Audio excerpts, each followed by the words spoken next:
Muy buenas tardes. A nombre del Instituto Peruano por la Libertad les damos la cordial bienvenida a la segunda clase del curso básico denominado ¿Qué es el liberalismo? Por lo que le recordamos a nuestros participantes que quienes obtengan el 80% de la asistencia al final del curso obtendrán un certificado por su participación. Es importante también señalar que el Instituto Peruano por la Libertad tiene como uno de sus objetivos promover una sociedad de ciudadanos libres y responsables, buscando generar las condiciones para la realización integral de la persona, propiciando una participación en diversos aspectos de la vida en sociedad. Es por ello que he organizado en alianza con la Fundación Friedrich Naumann este curso básico denominado ¿Qué es el liberalismo? Bien, ahora voy a dar pase a nuestro expositor. Él es Carlos Dávila. Él es economista y magíster por la Universidad Nacional San Antonio Abad del Cusco, ex becario de la Fundación para el Progreso, Libertad y Desarrollo de Chile, de la Fundación Bases de Argentina y del Instituto Juan de Mariana de España. Es docente universitario desde el año 2013. El título de la exposición es La libre empresa y libre competencia. Va a tener un espacio de 40 minutos para poder realizarnos la presentación. Adelante, Carlos. Sofía, muchísimas gracias por la presentación. También agradecer a los organizadores por haberme invitado y también agradecer y felicitar a la distinguida concurrencia que tenemos el día de hoy, tanto en nuestra plataforma Zoom como en el en vivo que estamos transmitiendo en Facebook. Espero todos ustedes se encuentren muy bien. Yo me encuentro ahorita en Cusco, les voy a transmitir desde aquí una presentación que he preparado para ustedes en función al tema que acaba de mencionar Sofía, que es justamente el tema de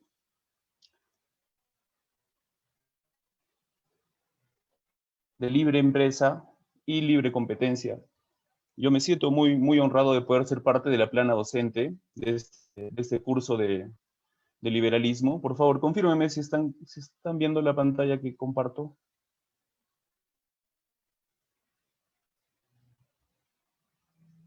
¿Sí? Por el chat, aunque sea, gracias. Excelente, gracias, muy amable, gracias.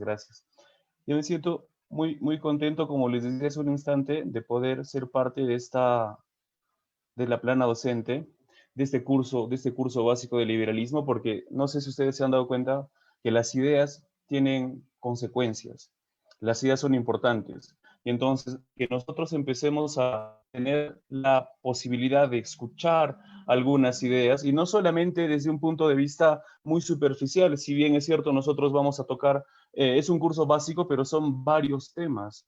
Y entonces la idea también de estos cursos es acercar a ustedes las ideas y que les genere, que les despierte un poco lo que podríamos llamar unas ganas de querer más curiosos, de querer indagar un poco más, porque también tenemos que ser conscientes de que nunca vamos a llegar a conocerlo todo, pero por ejemplo estos cursos terminan siendo grandes posibilidades que tenemos nosotros y de manera gratuita, miren, aprovechando la virtualización, ¿no es cierto?, para que podamos aprender algo más. Algo que es muy importante, que tiene que ver acerca de nuestra libertad. El día de ayer ya se empezó a hablar acerca de qué cosa es la libertad, cuál es la vinculación que tiene con el progreso, con el tema de la prosperidad. El tema que me ha tocado a mí es justamente algo muy relacionado a eso. Y es la libre empresa y la libre competencia. No se olviden de seguir al Instituto Peruano por la Libertad y la Fundación Naumann por sus respectivas redes para que estén informados sobre sus actividades. Se viene una agenda bastante cargada de eventos, así que es importante que ustedes estén informados por un lado y también preparados por otro, porque yo sé que ustedes se han dado cuenta que hay muchas ideas por ahí, hay muchas propuestas por ahí, hay muchas políticas públicas que están inspiradas justamente en ideas. Lo que nosotros vamos a empezar a hablar ahora, lo que ya han empezado ustedes, es hablar acerca de las ideas del liberalismo. Bueno, nos toca hablar de libre empresa, libre competencia, pero antes de iniciar yo quería hacer la advertencia formal de que tenemos que tener siempre en consideración que las ideas son importantes. Las ideas son importantes porque de una u otra manera influyen en las instituciones. Ahora vamos a ver a qué nos referimos con esto de instituciones. He tratado de hacer una charla bastante sencilla, bastante general, pero en la cual nosotros vamos a poder empezar a tener algunas luces para que más adelante, con toda la formación que van a tener, empiecen ustedes también a tener un marco teórico, un marco conceptual, ustedes propio, más el que por su curiosidad van a ir teniendo, para que puedan empezar a entender mejor los fenómenos. Porque definitivamente después de pasar por tantos cursos, tantas charlas, en este curso y en los otros dos que hay, definitivamente nuestra visión acerca de las cosas va a cambiar. Y el detalle es que nosotros ya no nos dejemos guiar solamente por el meme, solamente por alguna noticia, por más que venga de algún diario que nosotros podamos considerar de larga trayectoria. Nosotros estamos aquí para poder un poquito agudizar, fortalecer nuestros filtros mentales, llamémoslo así, para no ser presa fáciles también de algunas propuestas demagógicas. Las ideas son importantes porque de una u otra manera van a terminar influyendo en las instituciones. Vamos a entender nosotros instituciones como las reglas de juego. O sea, instituciones es una sola palabra, reglas de juego. Las pautas que van a determinar nuestras acciones. Esto es muy interesante porque en función a las reglas de juego van a cambiar lo que nosotros podríamos considerar como incentivos. Discúlpenme la letra, en vivo y en directo sería peor. Las instituciones influyen en las acciones de las personas que están inspiradas en las ideas y estas generan incentivos para actuar de una manera, para actuar de otra manera o quizás para no actuar. Muchas veces nuestra inacción está en función a los incentivos. No encontramos incentivos que nos motiven a actuar. Entonces, lo que nosotros vamos a hablar es justamente la relación que van a tener las ideas, las instituciones, los incentivos. ¿Y por qué es importante esto? Porque al final de cuentas, estas ideas van a terminar teniendo resultados. No hay ninguna idea, ni ningún grupo político, una doctrina política que vaya a tener la solución para todo, no. Pero hay algunas que, por ejemplo, a lo largo del desarrollo de su evolución, de su proceso, de su consolidación, han resultado más útiles para algunos temas que otras. Entonces, si nosotros entendemos cuán importante puede ser el papel de la empresa y el papel de la competencia, tenemos que ser conscientes que detrás de todas esas propuestas hay ideas, o de todas esas políticas públicas hay ideas, hay personajes que estuvieron detrás. Hoy vamos a hablar acerca de las ideas y bueno, yo estoy completamente seguro que quizás en algún futuro vamos a hablar de algunos personajes. Entonces, continuando, ¿a qué nos referimos con libre empresa? Sí, para hacerlo de una manera muy fácil, muy sencilla, muy accesible para todos. Y es que es la capacidad que nosotros podemos tener de emprender. Y tenemos que ser conscientes de que no es necesario que una persona pues tenga que tener muchos estudios, muchas especializaciones para que pueda emprender, porque en términos sencillos nosotros comprendemos al emprendimiento como una capacidad que tenemos todos, absolutamente todos, en mayor o menor grado, de estar siempre alertas a las posibilidades que pueden surgir a nuestro alrededor, oportunidades de ganancia. ¿Dónde surgen esas oportunidades de ganancia o cuándo surgen, mejor dicho, esas oportunidades de ganancia? Cuando hay necesidades insatisfechas. Por eso lo que tratan de hacer los emprendedores es estar siempre atentos y descubrir la necesidad insatisfecha. Hay un término, este término descubrir es muy importante cuando nosotros hablamos de emprendimiento, porque lo que ellos tratan es de descubrir. Si aciertan descubriendo la necesidad insatisfecha, van a generar ganancias. Si no aciertan a la hora de descubrir, si se equivocan, van a empezar a incurrir en pérdidas. Ahora he hablado de dos conceptos importantes desde el punto de vista de los empresarios, las ganancias y las pérdidas, que al final de cuentas, ambas terminarían son precios. Y cuando nosotros hablamos de la libre empresa, del emprendimiento, tenemos que ser muy conscientes de que el sistema de precios es un sistema de señales.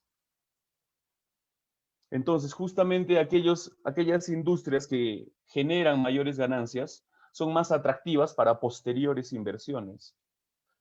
Aquellas industrias que empiezan a incurrir en pérdidas espantan inversiones y los inversionistas saben que en esas industrias no es muy conveniente invertir.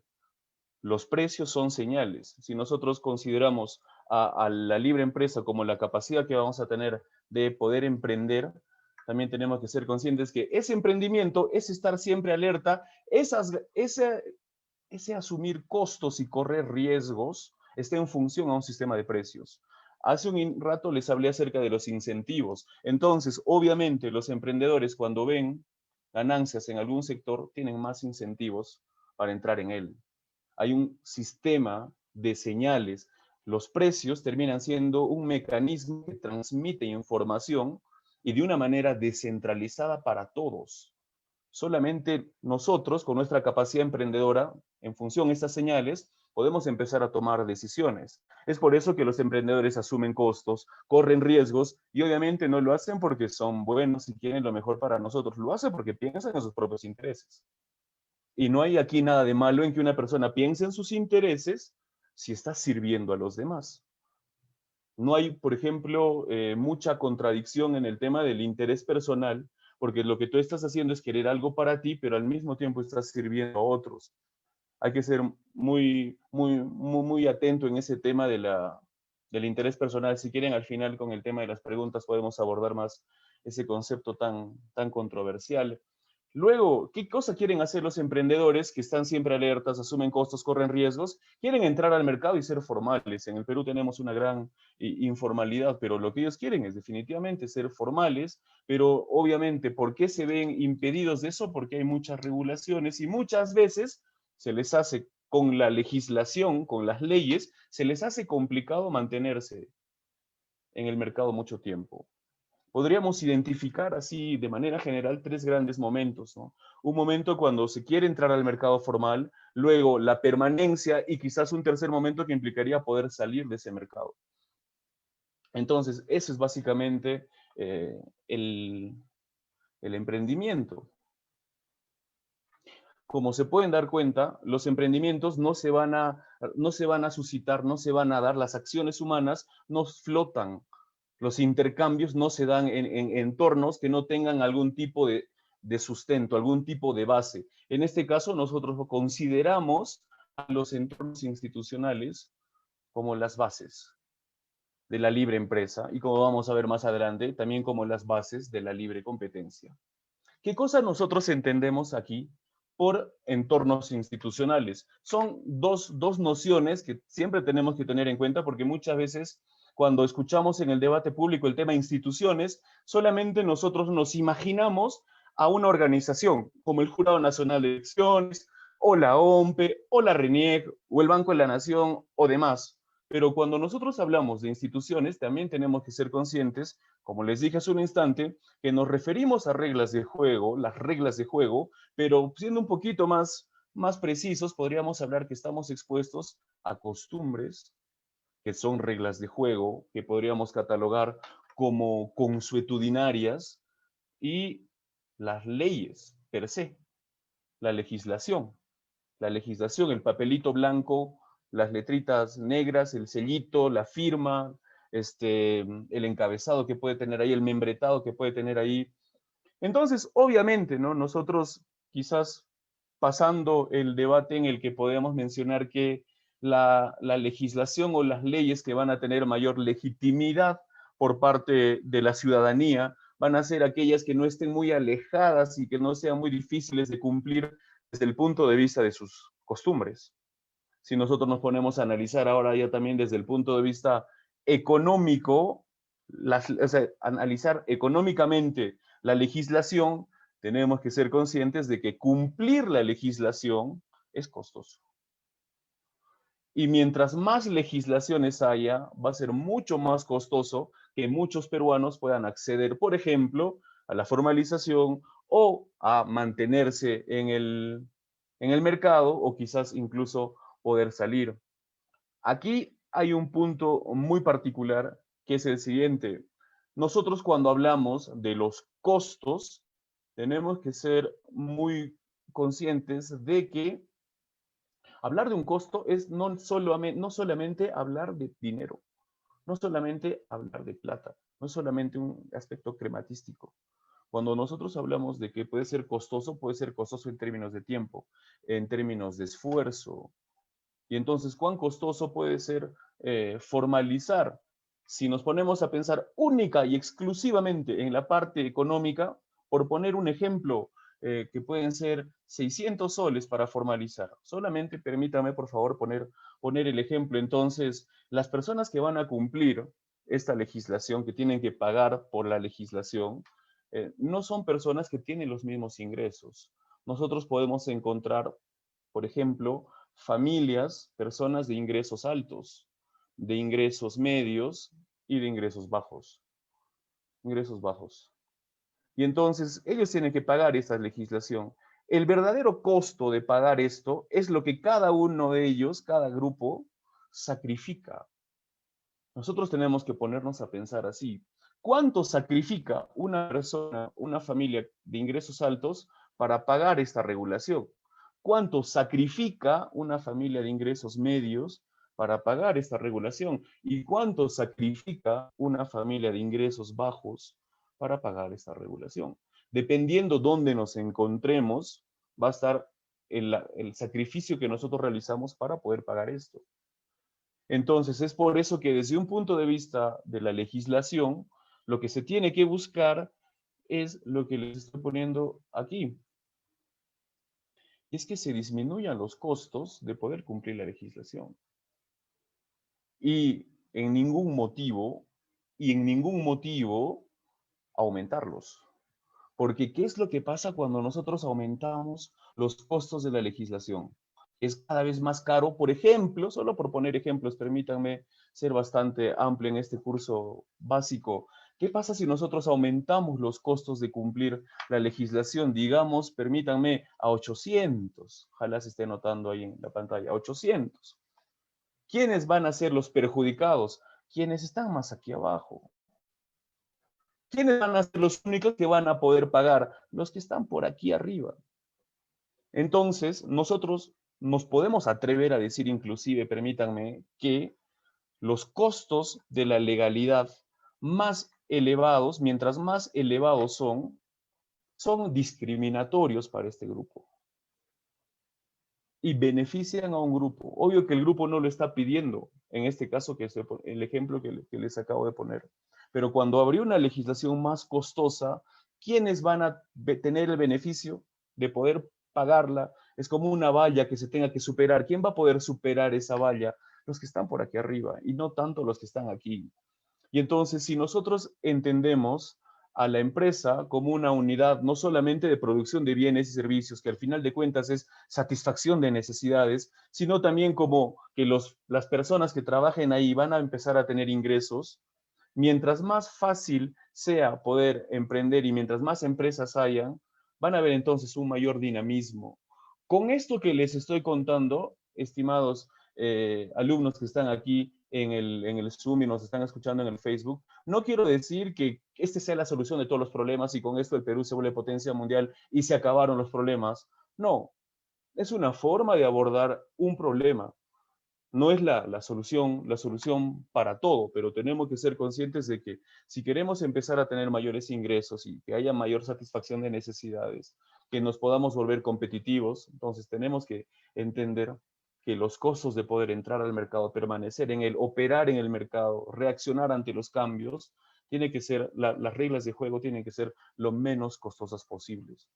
La legislación tiene que ser mientras menos costosa mejor, porque cuando es más cara, cuando es más costoso poder cumplirla, entonces los únicos perjudicados son a las personas a las cuales más les debemos ayudar, que terminan siendo las personas que tienen menos ingresos, que son quienes están más vulnerables a todos los cambios económicos que pueden haber. Y al ser la economía un todo integrado, pues entonces estamos expuestos a cualquier vaivén que pueda ocurrir y entonces las personas que deben estar de una u otra manera más insertadas en el dinamismo para que puedan reaccionar más rápido, terminarían siendo, en este caso, al ser los costos de transacción más elevados, más perjudicados y marginados del sistema legal. Obvio, si entendemos nosotros al segundo punto, del, por ejemplo, pagar los impuestos, si es que nosotros tenemos impuestos cada vez más elevados, también desalentamos los emprendimientos.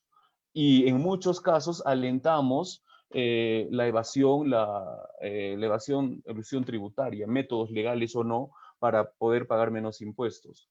Y eso es lógico, porque si tú sientes que la administración tributaria está asfixiando cada vez más con impuestos más elevados o más difíciles de pagar, lo que están haciendo es espantarte. Los costos de la legislación para formalizar deben ser mientras más bajos mejor, para que haya de verdad libre empresa. Los costos de permanencia en el mercado, los costos, por ejemplo, de los pagar impuestos, tienen que ser también pertinentes, no pueden ser muy elevados, no podemos dar el lujo de querer remedar legislación de países desarrollados. Hay una frase muy buena de Milton Friedman, un premio Nobel de Economía de 1976, y él decía una recomendación a los países latinoamericanos. Friedman decía que no hagamos lo que hacen los países ricos ahora que son ricos, o ahora que son desarrollados en este caso, sino hagamos lo que hicieron para volverse ricos y desarrollados. Y entonces muchos de los países empezaron con impuestos bajos justamente para consolidar un sector económico. Acá nosotros tenemos la gran oportunidad con la clase media y con las personas de ingresos, personas y familias de ingresos medios, y también con el gran número de informalidad que hay. Y la informalidad responde también al grado de la regulación, a la cantidad de regulación que existe. Pasando al siguiente punto, que ya también es la libertad de competencia, significa que nosotros tenemos el derecho de competir y sobre todo el deber de competir, que tiene que ver incluso con una faceta ética, con una faceta personal, muy individual. ¿A qué me refiero con eso? Competir es dar lo mejor de uno siempre. Siempre. Ustedes saben que la competencia más rigurosa es la competencia con uno mismo. Competir nos obliga como seres humanos, y obviamente desde el punto empresarial es lo mismo, a superarnos constantemente, a ver la forma de hacer cada vez mejor las cosas. Hay algo bastante interesante aquí, que la competencia exige rigurosidad. Exige rigurosidad. Y entonces, analizando los dos primeros puntos, muchas personas prefieren, desde el punto de vista de la empresa, por ejemplo, en lugar de competir, sino lo que buscan es tener privilegios. Y entonces, ¿qué es lo que ocurre? En el caso, por ejemplo, empresarial, muchas empresas se pueden ganar el privilegio de estar en el mercado consolidándose porque tienen alguna ley que les puede otorgar algún tipo de privilegio, pongámosle como un monopolio. Y entonces, ¿qué es lo que ocurre cuando hay una empresa que tiene una ley que le da la característica de ser una empresa monopólica? Entonces, no tiene competencia. Y en el sistema de precios, como les estaba mencionando hace un instante, ocurre algo interesante. Cuando una empresa tiene un privilegio y se convierte en un monopolio, lo primero que hace es subir sus precios. Bueno, porque disminuye su cantidad ofrecida y aumenta sus precios. Les había contado hace un rato que los precios son señales. Entonces, que hay una industria donde una empresa aumenta sus precios es como abrir una botella, un frasco de miel donde hay abejas. Las abejas van a querer acercarse ahí. Pero ¿qué es lo que va a pasar si es que hay una ley que le otorga a esa empresa la característica de monopolio? Y es que van a crear barreras de ingreso y las empresas que quieren entrar a competir se van a chocar con esas barreras. Es interesante porque América Latina, a lo largo de nuestra historia, hemos tenido muchísima tradición de privilegios, lo que podríamos catalogar como el mercantilismo. Latinoamérica, y el Perú no es una excepción, no es la excepción, tiene una amplia tradición mercantilista. Grandes grupos empresariales privilegiados, exentos de competir. Exentos de competir. Entonces, estamos como que mal acostumbrados al privilegio y no a la competencia. Estamos en una sociedad bastante cuando hay muchas instituciones mercantilistas. Otra vez, cuando competimos, no competimos en el aire, estamos enmarcados en instituciones, existen entornos, contextos institucionales que igual, como les mencioné hace un instante, están determinados por la costumbre, el espíritu que nosotros podemos tener por competir, por sobresalir, por diferenciarnos de los demás, por hacer las cosas cada vez mejor y vivir cada vez mejor. Ese es un aspecto de costumbre, definitivamente. Muchas personas son bastante competitivos consigo mismos por un tema incluso de honorabilidad. Imagínense, por un tema de honorabilidad ellos quieren ser competitivos, quieren dar lo mejor de sí, y está muy bien, y es un tema de costumbre, es un tema consuetudinario. De igual forma, como habíamos analizado con la libre empresa, existe una legislación. Existe un entramado de leyes formales, papelito blanco, letrita negra, membrete, abajo sellito y firma. Entonces, lo que les vengo diciendo hace un instante con la tradición mercantilista de América Latina es que lo que ha pasado es que nuestros gobiernos han otorgado privilegios a grandes grupos de poder y lo siguen haciendo. Y entonces, si nosotros queremos en verdad construir una sociedad que tenga un grupo empresarial, que tenga empresarios y emprendedores que compitan, que sean expuestos a la rigurosidad de la competencia para ver quién es mejor, lo que se debe hacer desde el punto de vista de la política pública es definitivamente evitar, y la legislación es evitar otorgar privilegios a grupos de interés. Mientras más plana la cancha para todos, mejor. Mientras más plana la cancha para todos, mejor. ¿Y por qué? Porque ¿qué es lo que ocurre en el mercado cuando hay competencia?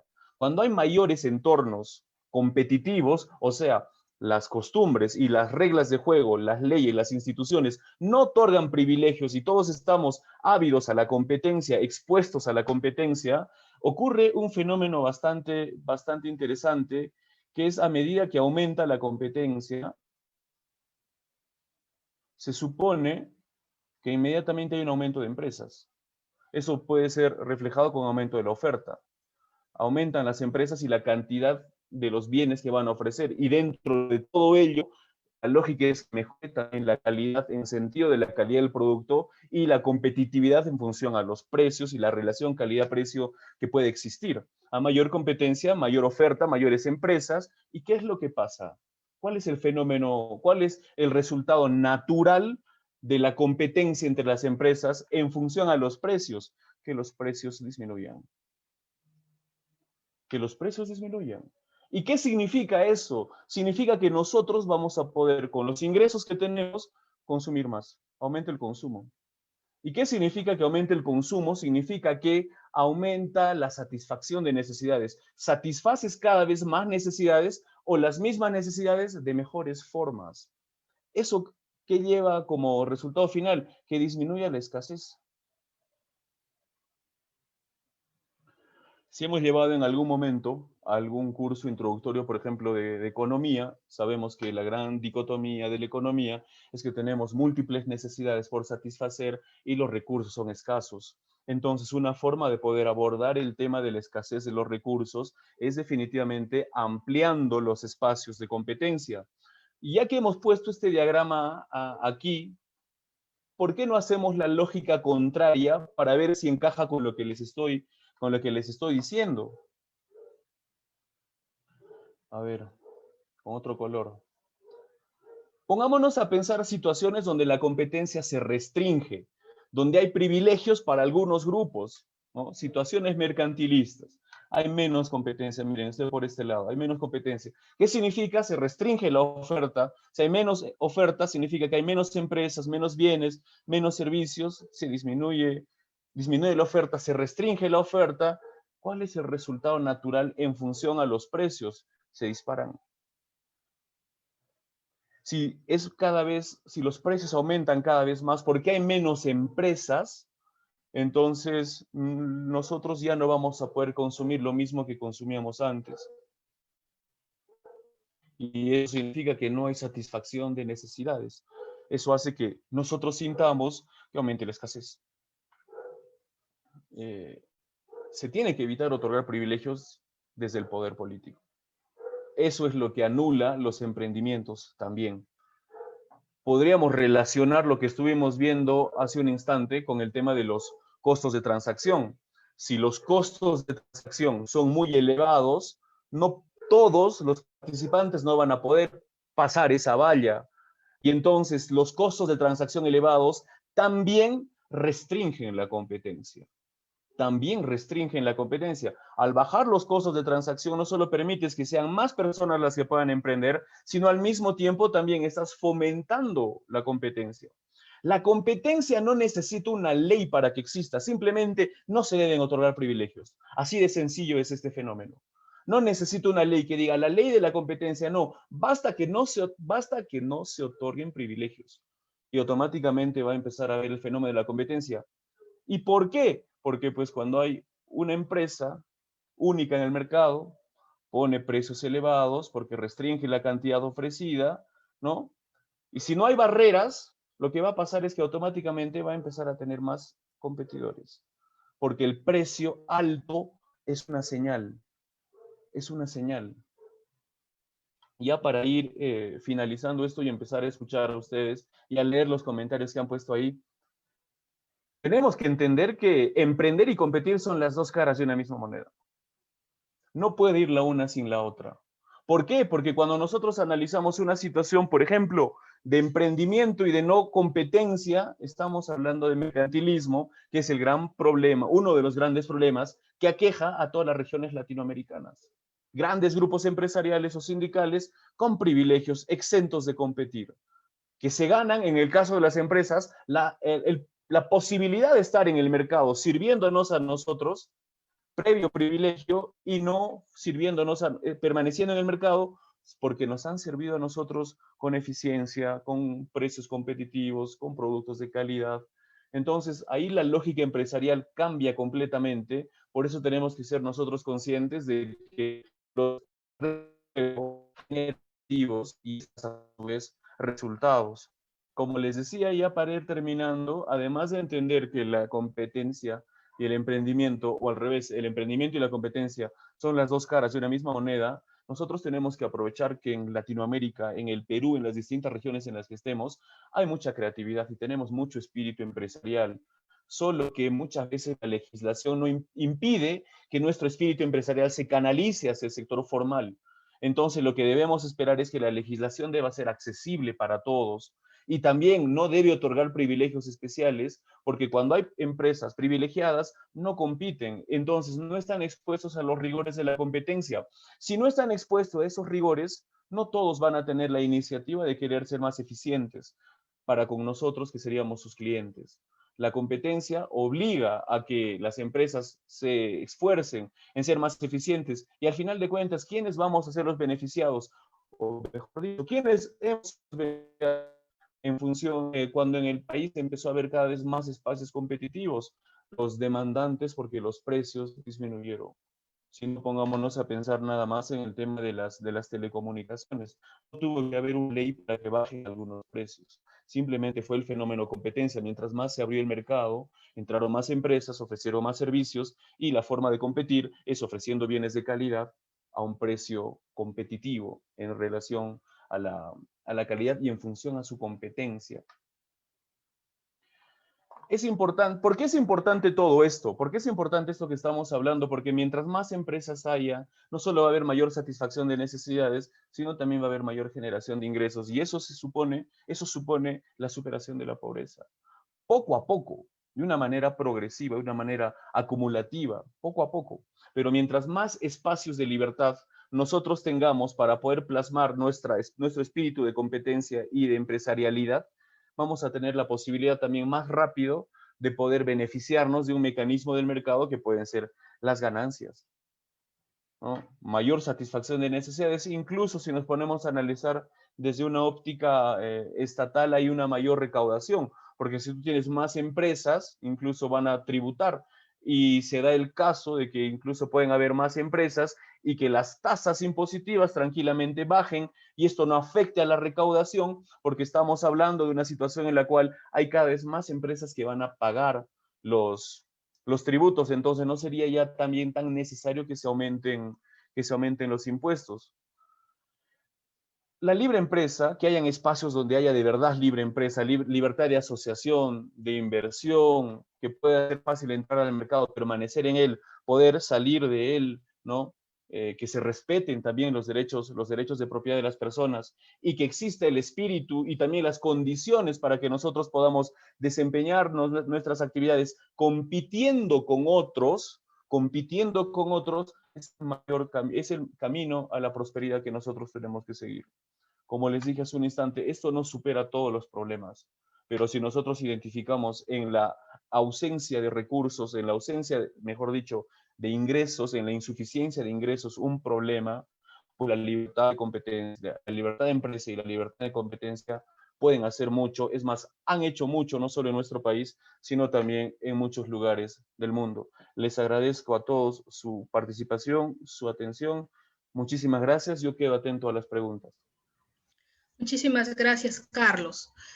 El capitalismo liberal defiende a las empresas libres y a los mercados libres, ¿no? Conceptos de los cuales, digamos, una empresa privada no siempre es sinónimo.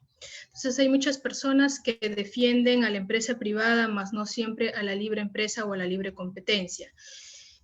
¿Cuándo una empresa privada deja de ser libre?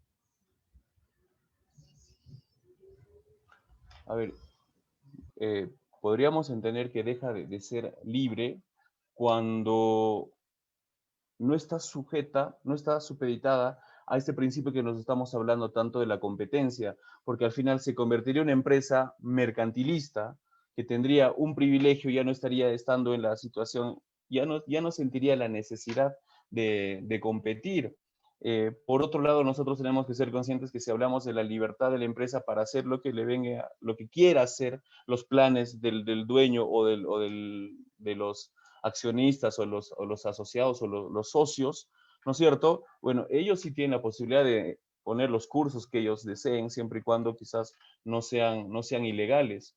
Y muchos de ellos tampoco se van a atrever también, no se van a atrever tampoco a, por ejemplo, tener emprendimientos que en algún lugar en particular pueda atentar contra algunas costumbres.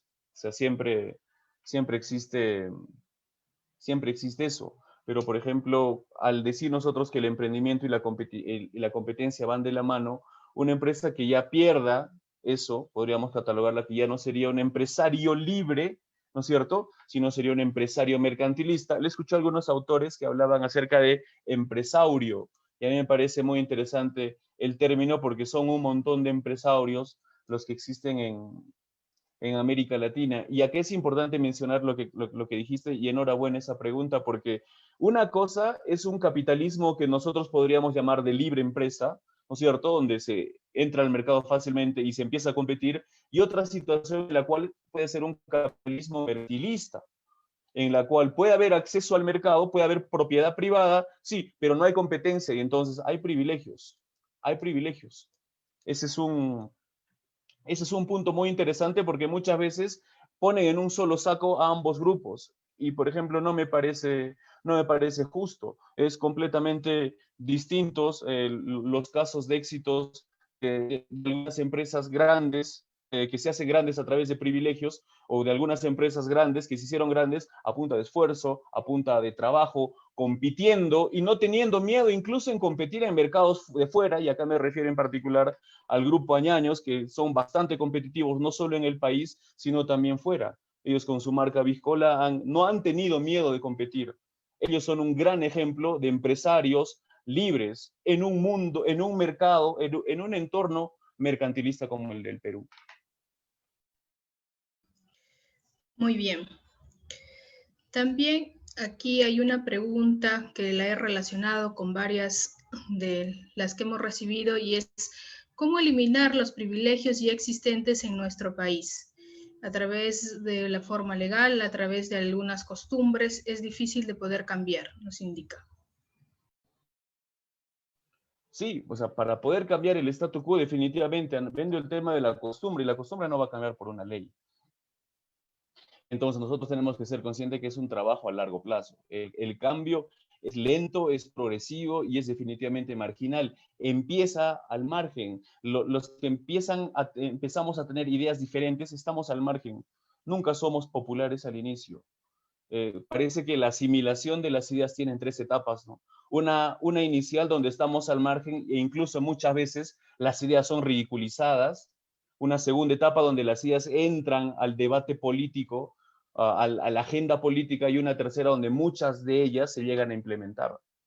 Muchas de ellas se llegan a implementar. Y entonces, por ahí, están haciendo la... Sí, hay varias preguntas Ajá. y bueno, Gregoria Zapata, por ejemplo, nos pregunta, ¿el Estado es el gran responsable que exista un gran monopolio respecto a los servicios básicos como el agua y energía que no tienen competencia en el mercado y aumentan los precios, ¿no? En algunos momentos? Entonces, ¿por qué no generar las condiciones necesarias para que existan otras empresas que generen esa competencia? Sí, definitivamente. La idea es eso, ¿no? Que se generen condiciones para que aparezcan más empresas y se tiene que quitar esos privilegios. Se tiene que ver la forma de quitar esos privilegios. Pero tenemos que ser conscientes también que muchos de esos privilegios que estamos hablando están un poco disfrazados de costos de transacción, de costos de la legalidad. Entonces, muchas veces los costos de legalidad altos igual terminan siendo beneficios para algunas empresas, tanto nacionales como extranjeras, que son las únicas que podrían pagar todos estos sobrecostos, ¿no? Antes tú comentaste que la competencia disciplina de alguna forma a las empresas y da oportunidad que los consumidores también puedan escoger dentro de un mercado libre. José Guillermo nos pregunta, ¿es sabido que en momentos de pandemia los bancos y las farmacias se han excedido en sus precios? ¿Cree usted que tuvieron algunos privilegios por parte del Estado? No, en ningún momento ellos subieron sus precios por algún tipo de privilegio, sino fue por la situación. Nosotros tenemos que ser conscientes que en una situación donde nuestra salud está expuesta, que nos podemos contagiar, entonces cuidar nuestra salud es más costoso. Y todos aquellos bienes y servicios que tienen que ver con el cuidado de nuestra salud también van a ser costosos. Y entonces, en el tema en particular de los medicamentos, tenemos que ver que, por ejemplo, hay el mercado de medicamentos en el cual solamente algunas farmacias o algunos laboratorios pueden comprar algunos medicamentos de otros lugares o de otros laboratorios. Y entonces quizás acá sí podríamos encontrar mercantilismo en eso, porque no son todos los que podrían tener acceso a tener un permiso para poder realizar esa compra. Yo recuerdo en una clase de política pública estuvimos analizando y que una buena medida para poder evitar que los precios se sigan disparando no era pues controlando los precios ni amenazando con cerrar las farmacias, sino quizás quitando temporalmente esos permisos que tienen algunos grupos para poder comprar medicamentos y poder extender cualquier organización debidamente formalizada. Esa hubiera sido una buena forma en la cual se hubiera impedido que los precios de esos bienes aumenten. Tenemos que ser conscientes cómo funciona el mercado. Los precios son señales. ¿Por qué se dispararon los precios? Pues porque los empezamos a demandar más, los empezamos a valorar más, porque pues empezamos a valorar más el cuidado de nuestra salud. Fue interesante porque ¿qué es lo que hubiera pasado si es que se hubieran controlado los precios? Entonces hubiéramos puesto un tope a las señales y entonces probablemente se hubieran dado casos de escasez de algunos bienes, de algunos artículos. Y pues imagínense una situación de pandemia donde hay escasez incluida, bueno, súper peligroso, incluso más trágico de lo que ya fue. Sí, bueno, una forma también de saber cuán libres somos es a través del índice de la libertad económica, ¿no? Entonces, no sé actualmente en qué puesto ocupa el Perú, podrías tal vez indicarnos eso. Y asimismo, Diego Escalante nos indica si puedes dar algunos ejemplos de países que tienen libertad de empresa o en qué países más libre mercado o libre competencia se ejerce. Claro, ahora hay cada vez más instituciones que se encargan de poder entregarnos a nosotros algunos datos en función a la libertad económica de nuestros países. Básicamente, los países que están en la mejor posición son aquellos países que más respetan los derechos de propiedad y tienen los mercados abiertos, como pueden ser el caso de Hong Kong, como el caso de Singapur, algunos países que por el tema de una larga tradición institucional han tenido una larga tradición institucional de defensa de los derechos de propiedad, de impuestos bajos, unas instituciones en las cuales permitieron que pueda florecer un sector empresarial, que puedan entrar al mercado y que puedan competir ahí y permanecer también en el mercado. Podríamos mencionar ahí algunas colonias británicas, como el caso de, a ver, Estados Unidos, por ende un poco Canadá, Australia, Nueva Zelanda. A mí particularmente, cuando hablamos de estos temas institucionales, me agrada muchísimo el tema de Australia y Nueva Zelanda, porque de una u otra manera tienen lo que nosotros podríamos llamar, o hacer la comparación con el Perú, el tema de un modelo primario exportador. Tienen el mismo modelo, solo que tienen un sistema institucional completamente distinto, que hace que no haya muchos incentivos para el tema de la corrupción, que es ahí el gran detalle con, con nosotros. Acá en el chat acaban de poner que el puesto de Perú es el puesto 47. 47 es Hong Kong, Singapur, Nueva Zelanda, Australia, Suiza, Irlanda. A nivel Latinoamérica, el país mejor posicionado, a nivel Latinoamérica, el país mejor posicionado desde hace un tiempo es Chile. Es Chile. Y bueno, tiene muchos beneficios. Por ejemplo, si nosotros analizamos que hay familias de ingresos altos, medios y bajos, las familias de ingresos bajos en los países que son económicamente libres viven mejor porque tienen más ingresos que aquellas familias de ingresos bajos que viven en países cuyas economías no son libres. No son libres, ¿no?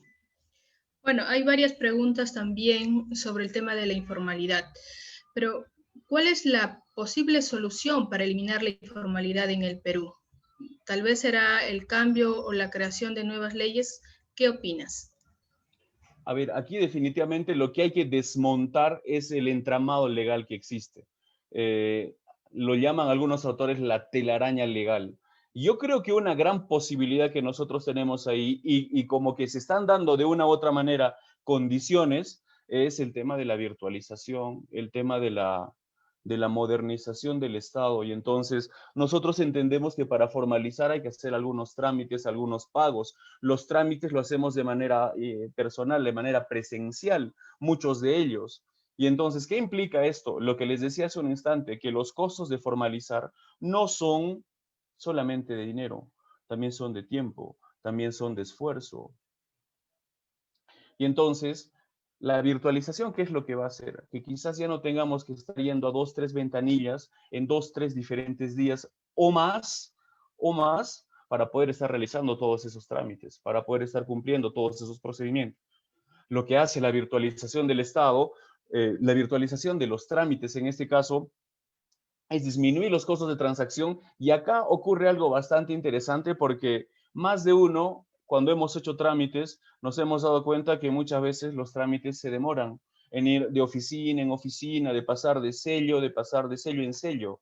Entonces, cuando nosotros llegamos al punto de la virtualización, nosotros ya estamos evitando todo eso, porque pueden haber incluso algunos trámites que puedan ser dirigidos, que puedan ser de respuesta directa, que se puedan tramitar de manera inmediata.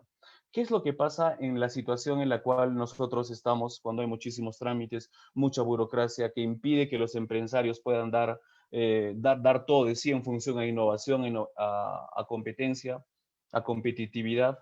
Y es que al ser altas las barreras, hay menos incentivos para para los emprendedores. Si habría la virtualización, ya no tendríamos que estar dependiendo mucho de ellos.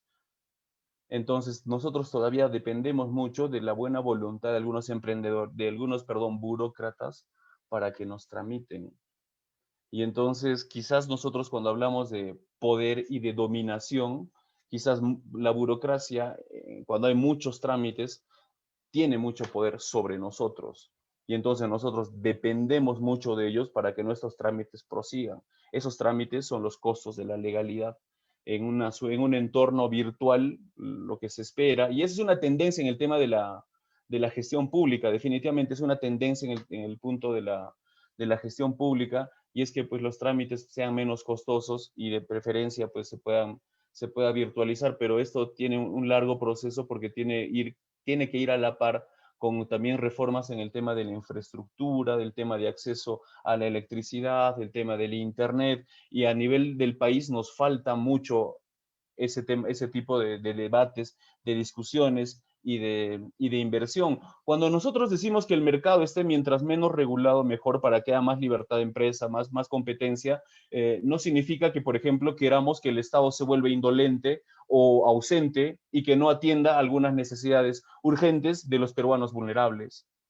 Eso es muy interesante porque a veces a los liberales nos dicen que cuando nosotros queremos que el mercado sea libre, automáticamente estamos pensando en un gobierno que se vuelva indolente y que no le importen a las demás, que no le importen los problemas sociales y las necesidades urgentes de las poblaciones vulnerables.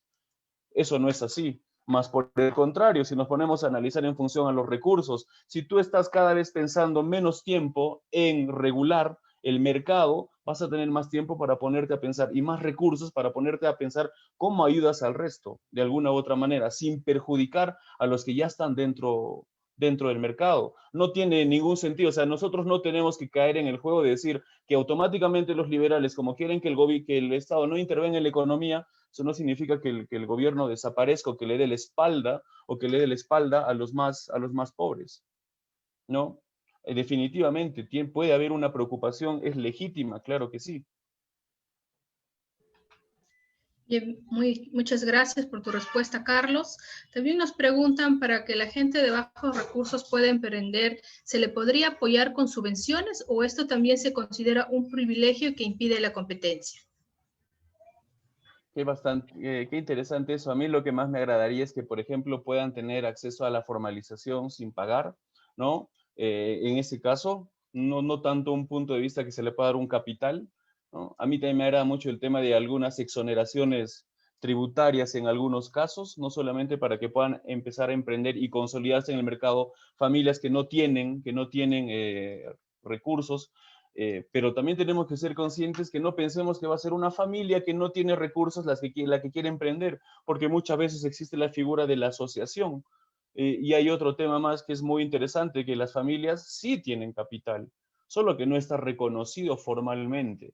Y acá en el caso del doctor Hernando Soto, pues tiene una amplia trayectoria y mucha experiencia en función de ese tema. Él ha escrito muchísimos libros hablando justamente del capital muerto que tienen esas familias que nosotros consideramos pobres, ¿no? Pero que en verdad tienen muy buena valorización y solamente que no tienen una suerte de legalidad.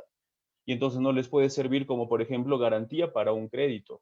No pensemos que solamente nos pueden ayudar cuando nos dan algo, sino también es necesario ahí que se refuercen los derechos de propiedad de las personas, que tiene que haber una campaña. O sea, el mercado no flota, se asienta en instituciones como estamos mencionando. Una de esas instituciones, y es muy importante, es el tema del respeto a la propiedad privada. Y entonces ahí una política nacional de titulación no le vendría mal al Perú. Con esto no quiero decir que si todo el Perú se titula y hay acceso al mercado, todos los problemas se solucionan. No, tampoco es así, pero ya estamos abordando un problema y estamos dando un paso más adelante. Bien, también hay una última pregunta, creo yo, para ir cerrando ya con la exposición, es que si se crean monopolios y oligopolios en la libre competencia y se mantienen presionando a la competencia, se genera una quiebra, pero sin ayuda del Estado. ¿Qué hacer o cómo reaccionar ante esto? A ver, hay una situación interesante porque cuando no hay ningún privilegio, no hay ningún monopolio. Cuando una empresa se las quiere dar de monopolio, necesitaría tener un privilegio. Si por decisión propia quiere aumentar sus precios, lo único que está haciendo es atraer a más competencia. Y si, por ejemplo, su competencia se ve restringida por un tema de barreras de acceso, entonces ahí también estaríamos hablando de una suerte de privilegios, quizás no como una ley que otorgue una calidad de monopolio a alguna empresa, sino que encarezca, que haga más caro que las empresas que podrían ser eventual competencia de ellas puedan entrar al mercado a competir. Eso es bastante interesante. Acá en el chat hablan mucho de los impuestos, y sí tiene mucha razón, por ahí dice los impuestos deben ser de tasa plana y no deben ser progresivos. Y es cierto, ¿no? Los impuestos deben ser flat, planos. No tiene mucho sentido que sean progresivos porque eso también anula la capilaridad social. Si nosotros vamos a pagar más impuestos mientras más ingresos generemos, no pensemos que vamos a escalar rápidamente en lo que podemos llamar una pirámide socioeconómica, ¿no es cierto? Bien, agradecemos la participación de nuestro expositor de esta noche, Carlos Dávila Núñez, y a cada uno de los asistentes a este importante curso. Asimismo, los vamos a invitar nuevamente a activar sus cámaras a efectos de tomarnos una foto grupal con el expositor como segunda clase de este curso denominado ¿Qué es el liberalismo? Mientras vamos activando las cámaras, vamos a anunciarles también que el día de mañana los esperamos a las 4 de la tarde. Nuestro expositor va a ser Nicolás Márquez. Y no se olviden de seguirnos a través de nuestras redes sociales, el Twitter, el Facebook y el Instagram. Sí, Sofía, lo de la foto creo que ya lo vemos offline, si te parece. Ok. Ya compartí el formulario de asistencia, por ejemplo. Muy bien, entonces los invito a que puedan llenar el formulario de asistencia y bueno, damos por concluida nuestra sesión de esta noche. Te agradezco una vez más, Carlos, y agradezco a cada uno de los participantes. Muy buenas noches. Gracias a ustedes la invitación. Cuídense mucho. Ok, gracias. Cuídate.